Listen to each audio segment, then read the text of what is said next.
오늘 말씀의 제목은 고귀한 사랑입니다. 마가복음 강의를 계속하여 진행하다가 중간중간에 새롭게 하는 부분 속에서 오늘 말씀에 들어가게 되는데요. 주중에 한 권사님에게서 전화가 왔습니다. 전화의 내용인 적은 우리가 다 아는 마음입니다. 교회를 나가고 싶은데, 주일에 교회를 가고 싶은데 너무 마음이 갈급하고 안타까워서 어쩔 줄 모르는 그런 상황에 전화를 하셨습니다. 이 시간들이 지나가기를 소망하면서 하나님께서 분명히 더 큰 은혜로 이끌어 주실 줄 믿습니다. 고백하며 가자고 말씀을 드릴 수밖에 없었습니다. 그렇습니다. 우리가 걸어가는 지금 이 모든 시간들이 힘들고 어려운 시간들이지만 이 시간들을 통하여서 하나님께서 우리와 함께 하시고 새로운 역사로 붙들어 주실 줄 믿습니다. 어제는 미래세대준비위원회에서 세미나와 설문조사했던 부분들을 발표하면서 교사들과 함께 우리 교회 다음 세대들을 앞으로 어떻게 이끌어가야 할 것인가 하는 고민들을 나누고 함께하는 시간들을 가졌습니다. 여러 가지 부분에 있어서 새로운 것들을 각오하며 나아갈 수 있는 하나님의 은혜의 역사가 일어날 줄을 기대할 수밖에 없었습니다. 아무쪼록 이 모든 일은 어느 한 사람이나 어떤 누구에 의해서 되어지는 것이 아니라 우리 모든 성도들이 하나님의 말씀을 붙잡고 하나님께서 원하시는 이 땅에서의 하나님의 거룩한 제자의 삶을 살아가게 될 때에 이 모든 것들이 가능할 수 있다는 것을 다시 한번 생각하며 기도해 주시기를 바랍니다. 제가 이거를 하다가 보니까 요게 잠시만요. 카톡 열어주세요. 자꾸 딴소리를 하니까 생각을 하고 있습니다. 네, 그래서 마가복음 강해를 2016년 6월 둘째 주부터 시작을 했습니다. 1년에 한 10주 전으로 해서 마가복음 강의를 하고 다른 성경들과 함께 덮여서 말했는데, 제목은, 큰 타이틀은 오늘도 말씀 나왔지만 군중에서 제자로입니다. 군중에서 제자로. 그러니까 우리가 어느 한 무리가 아니라 진짜 예수 그리스도를 바로 알고 예수 그리스도를 온전히 믿는 사람이 되어야 한다는 말씀이죠. 아마 지난 내용들은 우리가 기억 속에서 다 잊어버렸을지도 모릅니다. 그런데 우리가 잊지 않고 아마 생각하는 한 구절이 있을 겁니다. 마가복음 1장 1절이죠. 1장 1절 우리는 너무나 잘 알죠. 다시 한번 우리 같이 해봅시다. 하나님의 아들 예수 그리스도의 복음의 시작이라. 아멘. 하나님의 아들 예수 그리스도의 복음의 시작이다. 이 마가복음은 바로 하나님의 아들 예수 그리스도를 말씀하며 그 그리스도가 우리의 진정한 복음이다. 이것을 우리에게 깨우쳐주는 말씀입니다. 작년 연말에 마가복음 13장 마지막 부분을 설교를 했는데 마지막 때에 일어날 일들에 대하여서 마가복음을 통하여서 나누었습니다. 이제 오늘 14장부터 다시 한번 이 말씀을 나누게 되는데요. 14장 오늘 이 본문은 옥합을 깨드리면서 예수님 앞에 나아갔던 자기의 모든 것을 드렸던 여인의 이야기가 나오고 있습니다. 이 이야기는 오늘 이 본문 마가복음 14장과 마태복음 26장 그리고 똑같지는 않지만 유사한 내용이 요한복음 12장에도 이 세 군데에서 이 말씀이 나옵니다. 그것을 근거해서 볼 때에 대다수의 학자들은 이 여인은 나사로의 누이가 아니겠는가, 나사로의 누이 마리아가 아닌가 하는 이야기를 합니다. 그것은 전체적인 배경 속에서 이해가 되니까 그건 크게 문제가 되지 않을 것 같습니다. 그런데 오늘 이 본문이 시작되는 내용을 정점을 보면 1절, 2절에 이렇게 배경이 나오는데 어리석은 지도자들의 계략이 나오고 있습니다. 자, 1절, 2절에 보니까 이때가 언제냐? 6월절과 무교절이다. 이틀이 지나면 6월절과 무교절이다 라는 겁니다. 그러니까 6월절이 14일 날 시작되어지고 15일부터 일주일 동안이 무교절인데요. 이제 그 기간에 이제 시간이 도래되었다라는 겁니다. 예수님께서 십자가에 달리셨던 사건과 연결되는 시간들입니다. 그때 어떤 일이 일어났느냐? 대제사장들과 서기관들이 예수를 흉교로 잡아 죽일 방도를 구하였다. 대제사장과 서기관들은 그 당시의 종교 지도자들입니다. 그 당시에 어쩌면 모든 종교 지도자일 뿐만 아니라 사회적인 지도자들도 그 당시에는 동일하게 그 일들을 했기 때문에 그런 사람들이었습니다. 이들이 무엇을 생각했냐면 예수님을 죽일 방도를 구하였다라는 거예요. 예수님을 죽일 방도를 구하였다. 그런데 밀란이 날까 하노니 명절은 하지 말자 하는 이야기를 합니다. 이 명절이라고 하는 말은, 이 명절은 바로 유월절, 그들이 상징하는 가장 중요한 명절이에요. 유월절과 무교절을 지키는 것은 이스라엘에게서는 너무나 중요한 절기예요. 이 절기는 바로 우리 하나님께서 이스라엘 백성들을 애굽에서 출애굽시켰던 그 사건에서부터 유월절이 지켜졌고, 그것으로 인하여서 이스라엘의 구원의 역사가 시작되었던 날이었어요. 그때에 애굽에는 재앙이 내려졌고 이스라엘 백성들은 하나님의 보호하심이 함께하여서 구원의 역사가 일어났던 놀라운 사건이었죠. 이것이 그들이 지켰던 명절이었습니다. 너무나 그들에게는 중요한 절기였습니다. 그런데 이 중요한 절기를 앞두고 있는 그들의 사고에 무슨 생각이 되더고요? 예수님을 죽일 방도를 찾았다라는 겁니다. 예수님을 죽일 방도를 잡는 흉계를 꾸미는 안타까운 모습을 보여주고 있습니다. 그들은 종교인들이었습니다. 종교인들이었어요. 하나님을 믿는다고 말하지만 자기들의 종교에 갇혀 있었던 종교인들이었다라는 것을 보게 합니다. 당시의 종교적인, 그러니까 당시의 율법의 유대의 전통적인 율법의 근거에서 볼 때는 예수님에 대하여서는 이거는 문제가 너무나 많다 하는 것을 그들은 생각했던 겁니다. 왜냐하면 예수님은 세상을 혼란스럽게 하는 자라고 그들은 생각했습니다.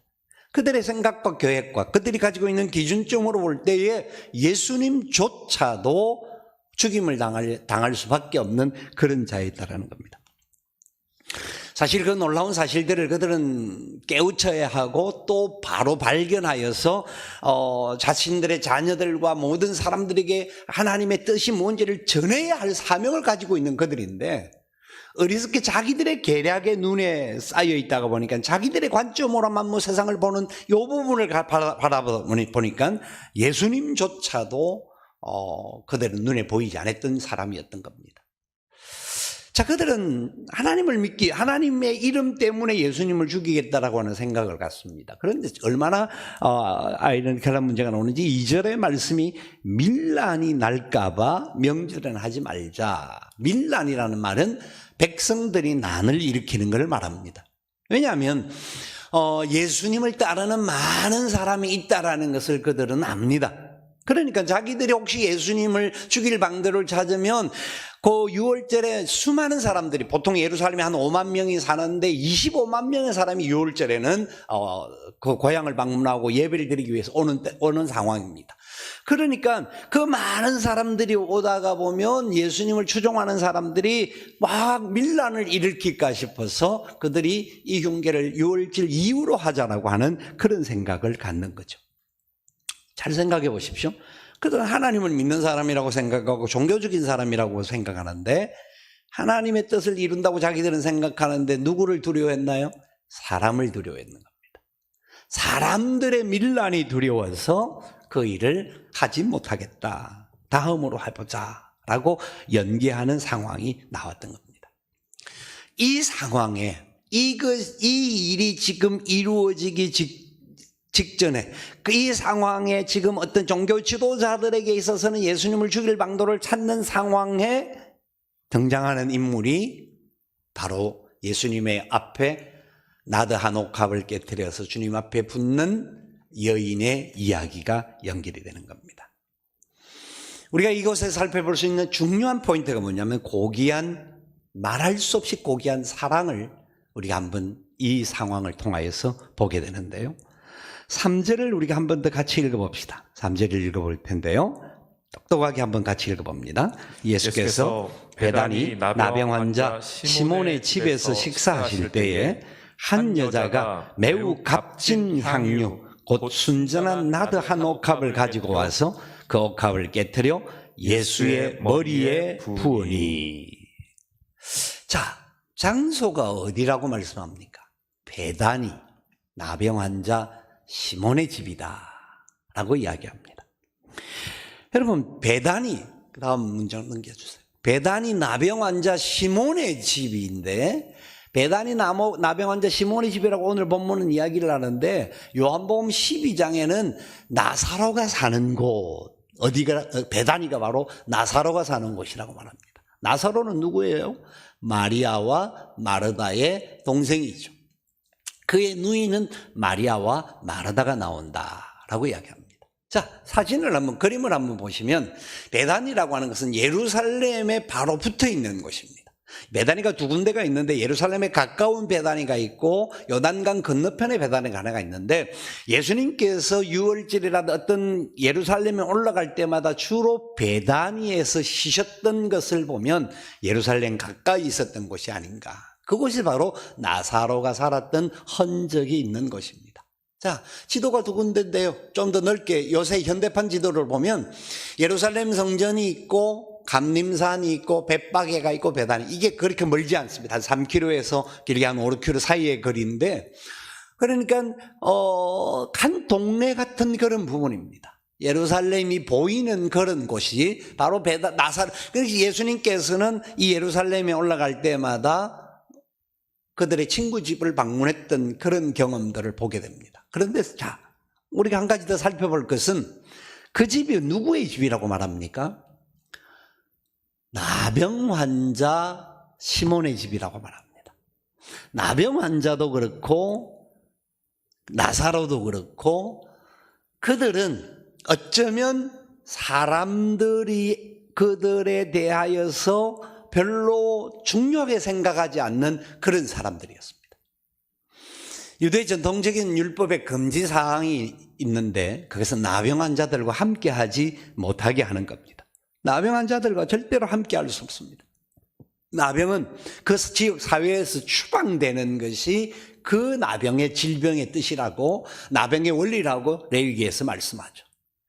그래서 하나님의 율법에 의하여서 문제가 되는 사람은 저주받은 자다라고 할 정도로 나병은 큰 병이었습니다. 이스라엘 사람들은, 아니 우리나라에 있어서도 나병을 우리나라에서는 지금은 그렇게 안 씁니다만 지금은 한센병이라고 쓰지만 문둥병이라고 쓰면서 얼마나 손가락질하고 막 한 곳에 나병 환자들은 그래서 동네에 같이 나오지 않고 자기들끼리 사는 마을촌을 이루도록 그 구석 항상 바다 끝쪽에, 부산에도 가면 그 해운대 가기 직전에 보면 구석 끝에 바닷가를 끼고 그런 마을이 또 있습니다.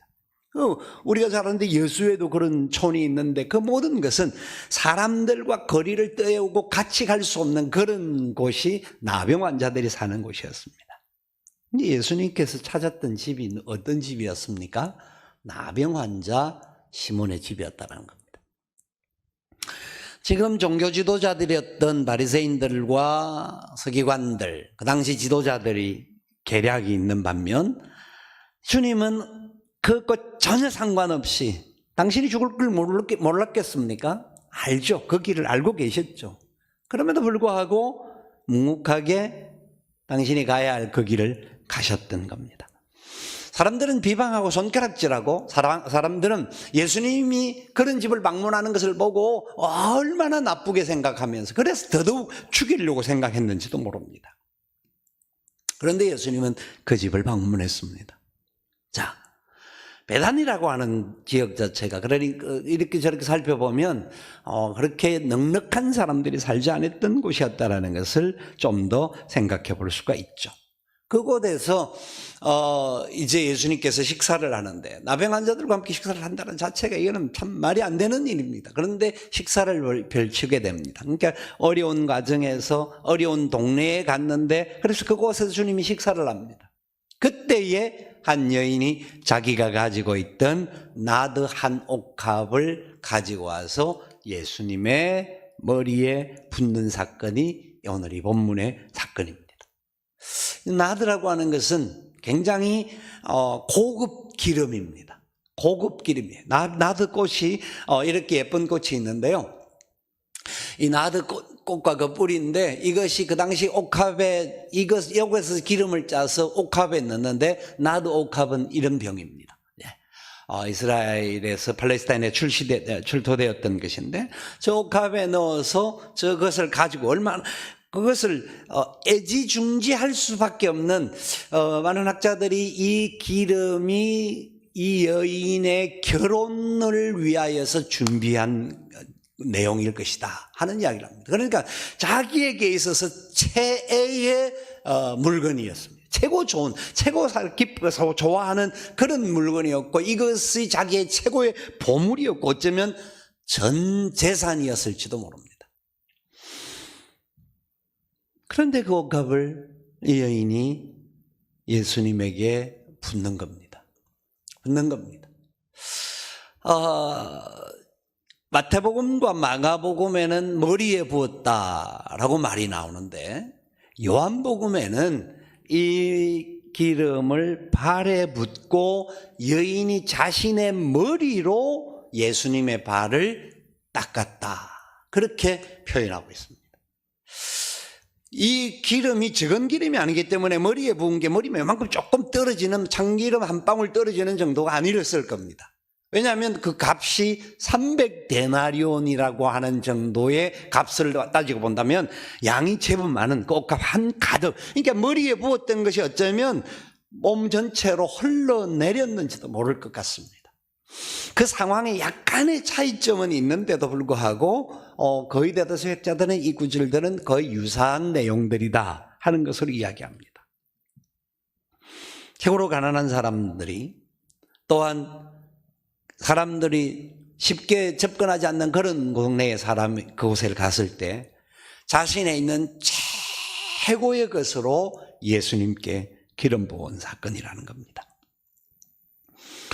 그 당시 문화 속에서 전통 속에서 유대인들이 손님들이 오면 기름을 붓는 약간의 기름, 이런 좋은 나드 같은 기름이 아닌 약간의 기름, 그런 기름을 붓는 그런 관습들은 있었다고 합니다.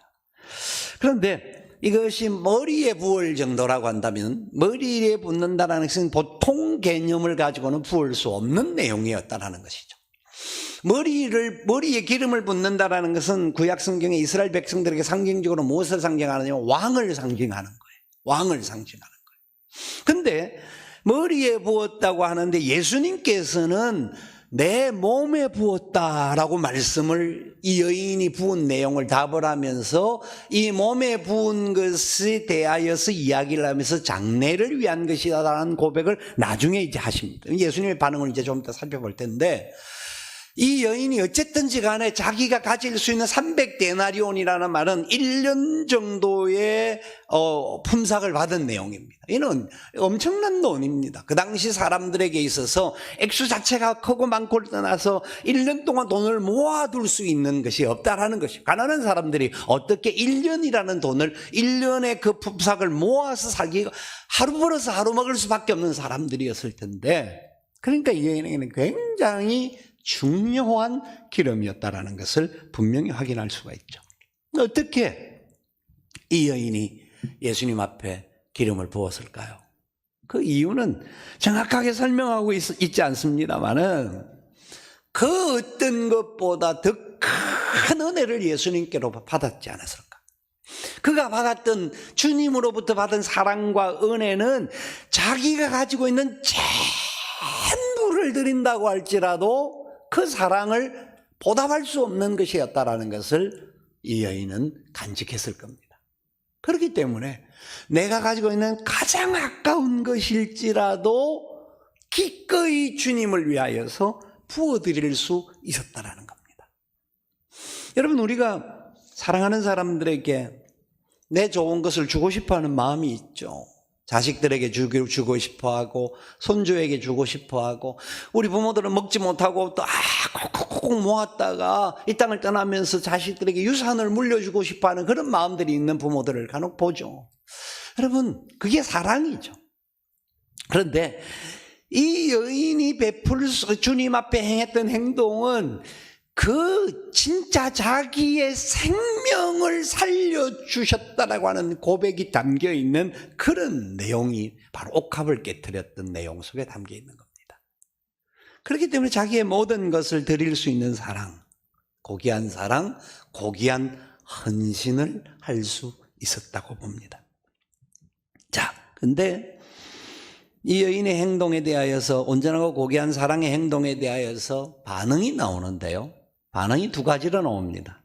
첫 번째는 제자들의 반응이에요. 4절 5절에 보니까 제자들의 반응이 나오는데 뭐라고 말합니까? 어떤 사람들이 화가 나네요. 서로 말하여 이르되 이 향유를 흡의하는가 하면서 300데나리온 이상에 팔아 가난한 자들에게 줄 수 있었겠도다 하면서 이 여자를 책망했습니다. 그리고 마태복음에도 같은 내용이 나와요. 마태복음 26장 8절에도 같은 내용이에요. 똑같은 거예요. 이것은 많은 값에 팔아. 많은 값이 300데나리온이라는 건데 마태는 그냥 수치를 적지 않고 많은 값이라고만 적었어요. 가난한 자들에게 주지 않겠느냐. 똑같은 내용을 이야기합니다. 그런데 요한복음에는 좀 더 구체적으로 나옵니다. 요한복음 12장 4절에 보니까 제자 중 하나로서 예수를 잡아줄 가롯 유다가 말하되, 말한 사람이 누구냐고요? 가룟 유다였다라는 겁니다. 가룟 유다가 왜 말했을까요? 좀 이따가 보면 5절 6절에 그 내용이 나옵니다. 가룟 유다가 제자들이 많이 이야기했는데 그 중에도 가룟 유다가 대표로 나서서 이야기를 했다라고 생각할 수가 있습니다. 자, 5절 6절을 읽어봅시다. 이 향유를 어찌하여 300데나리온에 팔아 가난한 자들에게 주지 아니하였느냐? 똑같은 내용이에요. 6절. 이렇게 말하면 가난한 자들을 생각함이 아니요, 그는 도둑이라 돈꾀를 맞고 자기 넣은 것을 거기 넣은 것을 훔쳐가미러라. 가룟 유다가 어떤 사람이었냐? 돈꾀를 맡은 사람이었습니다. 그러니까 그 당시 재정부장이었다고 생각합니다. 재정을 맡은, 예수님의 회계의 역할을 했던, 그래서 어떤 경우에 있어서 이렇게 된 돈이 들어오게 되면 자기가 관리를 하는데 그 중에서 인마이 포켓하는 일들이 제법 있었던 사람이었습니다. 그렇기 때문에 제자들이 볼 때나 일반적인 사람들이 볼 때에는 이 여인이 하는 행동이 이해가 안 되는 겁니다. 왜냐하면 300데나리온이라는 돈이 절대 적은 돈이 아니고 그 당시에는 굉장한 가치가 있는 겁니다. 그리고 예수님, 그들의 말이 틀린 말이지 않지 않습니까? 그걸 팔아 가난한 자들에게 주는 것이 옳지, 어떻게 그걸 그렇게 허비하느냐 하는 말이 굉장히 내용적으로 보면, 와, 진짜 이 사람들은 진짜 가난한 사람들을 섬기고 싶어하는 그런 마음들을 가지고 있구나라고 생각할 정도입니다. 그런데 분명한 진리를 알지 못하고 그 의미를 깊이 깨닫지 못하면서 눈에 보이는 자기들의 판단으로 행동했던 제자들의 상황들을 예수님께서는 그렇게 말씀하지 않으시는 겁니다. 이 여인이 그렇게 값진 것을 허비하듯이 붓는 것이 진짜 이 여인이 허비한 것이냐 하는 것에 대하여서 예수님은 그렇게 말씀하지 않은 겁니다. 그러니까 제자들의 행동은, 그들의 반응은 앞에 보이는, 눈앞에 있는 것들을 볼 수밖에 없고, 그것 때문에 그 본래가 가지고 있는 중요한 의미들을 잊어버리는, 예수님과 함께하는 그들의 삶의 가치가 아직도 예수님을 따를 수 있는 제자로서의 진정한, 그냥 이름은 제자로 호칭을 받는 자들인데 그들은 진정한 삶에 있어서는 아직도 예수님의 십자가의 은혜와 권세를 알지 못하는 그런 존재들, 군중들과 같은 존재들이 그 당시 예수님의 제자들의 모습이었다고 볼 수 있습니다. 여기에 예수님께서 이렇게 반응을 하십니다. 예수님께서 어떻게 반응을 하십니까? 이 반응이 참 사랑의 모습으로 보여주시는데요. 너희가 어찌하여 그를 괴롭히느냐라고 말씀을 하십니다. 괴롭히지 말라라는 겁니다. 괴롭히지 말라. 그 여인이 하는 그 아름다운 의미들, 그 여인이 하는 선한 동기를 너희가 진짜 아느냐? 그 여인이 가지고 있는 그 깊은 사랑의 마음, 참된 헌신의 마음을 너희가 아느냐? 너희가 왜 그래 쉽게 사람을 판단하고 너희 기준으로서 사람을 생각하느냐 하는 이야기를 하는 거예요. 그 여인은 내게 좋은 일을 한 거야. 너희들이 생각할 때는 허비하는 것 같고 낭비하는 것 같은데 이 여인은 진짜 내게 좋은 일을 하는 것이다 하는 이야기를 하는 겁니다. 여러분, 우리는 이 말씀을 보면서 예수님께서 이 여인에 대하여서 하는 이야기를 다시 한번 되새겨 볼 수 있어야 되지 않을까요? 우리는 쉽게 사람들의 모습들을 가지고 판단하고 정죄할 때가 많습니다. 내 기준에 맞지 않으면, 내가 가지고 있는 전통적인 생각에 맞지 않으면.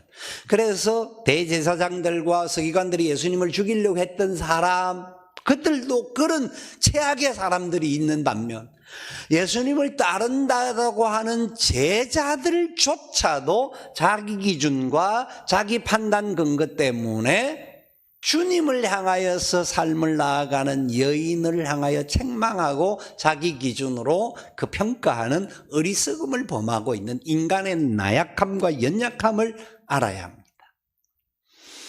우리는 어떤 일을 이야기를 할 때에 어떤 사람의 잘못을 놓고 그 사람에 대하여서 나는 그렇지 않다고 생각할 때 내가 다른 그런 이야기를 나는 아닙니다라고 말하는 말은 나는 아닌 것은 맞을지는 모르지만 그 아니다라고 말하는 그것 때문에 그 사람을 정죄하는 것이라는 것을 아십니까? 그 사람이 직접 말하죠. 나는 누구와 다릅니다 라고 말한다라고 하는 것은 내가 그 사람을 정죄하는 겁니다. 내가 그 사람과 다르다고 한다면 그 사람에 대해 다른 사람에 대해서 말할 것이 아니라 내가 다르게 살고 다르게 행동하면 되는 거예요. 그렇게 해야 되는 거예요. 근데 우리는 세상에서 저 사람과 나는 다르고 이 사람과 다르다라고 표현을 합니다. 왜? 내가 볼 때는 다르다는 말이 맞는데 다르다라는 것은 다른 거예요. 차이가 나는 거예요. 틀린 것이 아닐 수 있는데 우리는 다르다라고 말하면서 그 사람이 틀렸다라고 지적하는 거죠. 진짜 우리는 예수님이 이 본문을 통하여서 여인을 통하여서 제자들에게 깨우쳐 주는 말씀이 뭔지를 이건 다른 사람에게 주는 게 아니에요. 제자들에게 주는 거예요. 예수님이 가장 가까이에 있는 나름대로 누구보다도 성경을 안다고 하는 예수님 옆에 살아갔던 사람들에게 주는 말씀이에요. 나는 누구와 달라. 그거는요, 그 사람 정죄하는 거예요. 네. 우리는 쉽게 그렇게 해요. 그걸 다를 수 있죠. 다르기도 하죠. 그렇다고 다르다고 말할 거 없어요. 그냥 나는 나로서 예수님 앞에 주님이 원하는 뜻 가운데는 어떻게 살 것인가 그렇게 사는 거예요. 그렇게 살아야 하고 또 그렇게 행동해야 되는 거죠. 근데 우리는 쉽게 어떤 사람들에 대하여서 평가하고 또 내가 다르다라고 생각하면서 굉장히 자기를 과시하는 어리석음에 빠지는 모습들이 있습니다. 오늘 예수님의 제자들이 한 말 자체가 틀린 말은 아닙니다. 그거 얼마나 그 값어치가 큰 돈인데 자기들의 관점에서 볼 때는 맞는 거예요. 300데나리온이면 얼마나 많은 사람들에게 배고픈 사람들을 먹일 수가 있을까요? 얼마나 많은 사람들을 먹이는데 그게 필요할 수 있는 거예요. 그런데 주님은 그 여인을 그렇게 꾸짖지 말고 그 동기를 정확하게 알고 배경을 알고 너희들이 생각을 해야 된다. 그리고 여인은 나를 위하여서 좋은 일을 하였다고 이야기합니다. 예수님을 위해서 좋은 일을 했다. 이 좋은 일이 뭘까요? 장례를 준비하는 일이라고 말합니다. 향유를 부어서 내 장례를 준비하는 일이다. 예수님에게 좋은 일이 여러분 장례식이 좋은 일이라고 말하는 것은 다른 어떤 상황에서 말할 수 있지 않아요.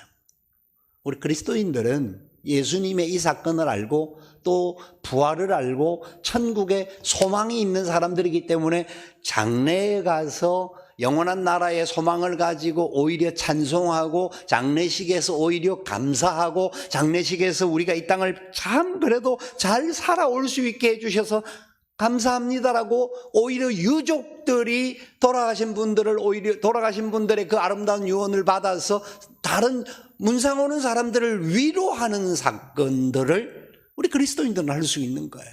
왜?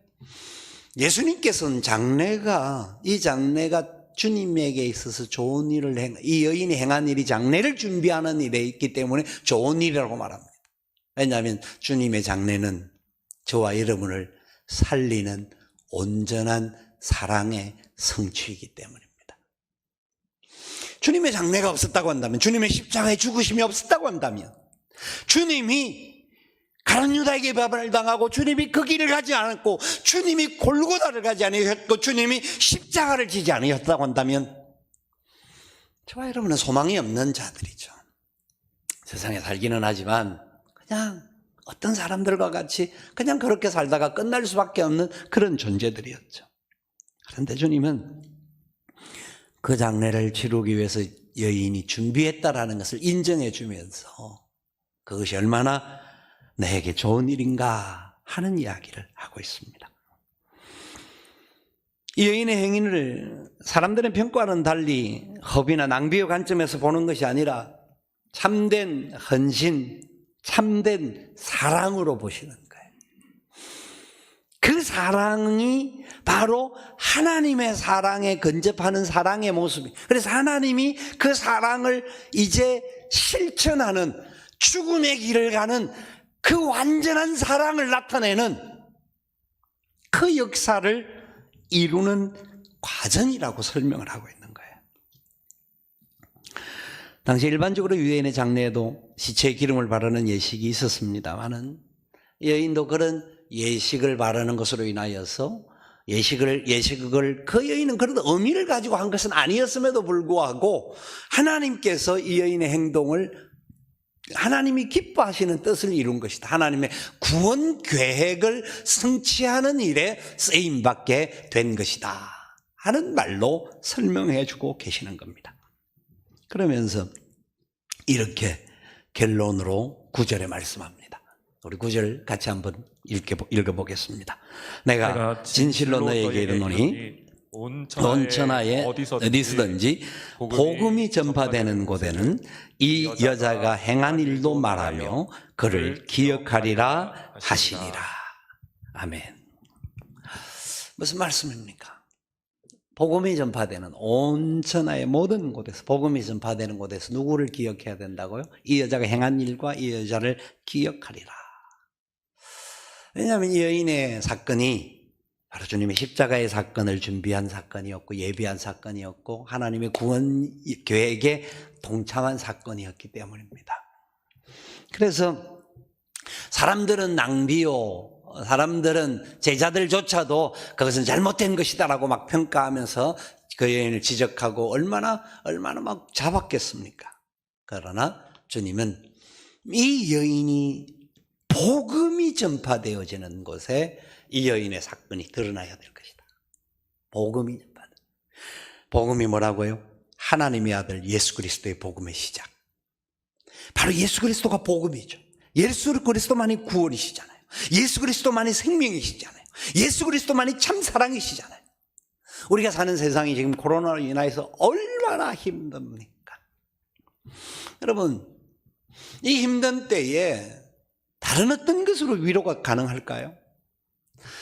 백신이 나오면 좋죠. 그걸 우리가 다 기대하고 또 그걸 연구하고 지금 언제가 나올 겁니다. 백신이 나오기 전에요. 백신을 구하기 전에 저희들이 먼저 구해야 할 것은 그 나라와 그 의를 구하는 겁니다. 하나님을 먼저 구하는 것이 되어야 합니다. 복음을 먼저 구해요. 내게 주님이 그 찾아와 주셔서 구원을 허락하여 주셨고 생명을 주셨던, 그래서 내가 구원받은 하나님의 백성으로 믿음으로 살아갔던 모든 세월들을 다시 되돌아보면서 이 어렵고 힘든 상황에 진짜 우리에게는 참된 소망은 예수밖에 없다. 그 예수님만이 우리의 소망이요 우리의 온전한 삶이다. 이 오직 주님만이 복음이다. 여러분, 백신이 없어도 주님이 계시면 저와 여러분은 살 줄 믿습니다. 백신이 없어도, 우리가 세상에 그 어떤 것이 없어도 예수 그리스도가 우리와 함께 하시면 우리는 승리할 수 있는 존재들입니다. 그 사랑을 받은 자라는 것을 아십니까? 그렇기 때문에 저와 여러분은 이해할 수 없는 하나님의 사랑, 하나님의 그 놀라운 사랑을, 온전한 사랑을 우리는 간직해야 돼요. 그래서 예수 그리스도의 죽으심의 의미를 우리의 가슴 속에 잘 되새길 수 있어야 되는 거예요. 진짜 하나님이 우리를 위하여서 베풀어 주신 이 사랑이 바로 이 본문 안에 이 여인이 하는 행동을 통하여서 그 사랑의 역사를 강하게 드러내는 거예요. 뿐만 아니라 이해하지 못하는 여인의 행동, 예수님을 향해 했던 그 헌신, 그 사랑, 이해할 수 없는, 사람들은 이해가 안 되기 때문에 손가락질을 했잖아요. 막 지적하고 잘못했다고 했잖아요. 그러나 하나님은 이 여인을 참된 헌신, 참된 사랑이라고 이야기하고 계시죠. 저와 여러분의 삶 속에 이 은혜와 사랑이, 이 기쁨이 가슴 깊은 곳에서 풍성하게 자리 잡기를 바라고요. 그래서 우리가 있는 삶의 자리 속에서 우리도 진짜 옥합을 깨트려서라도 하나님을 위해서 드려질 수 있는 자, 그런 감격과 기쁨이 회복되어지는 복된 날들이 되어질 수 있기를 예수님의 이름으로 축원을 드립니다.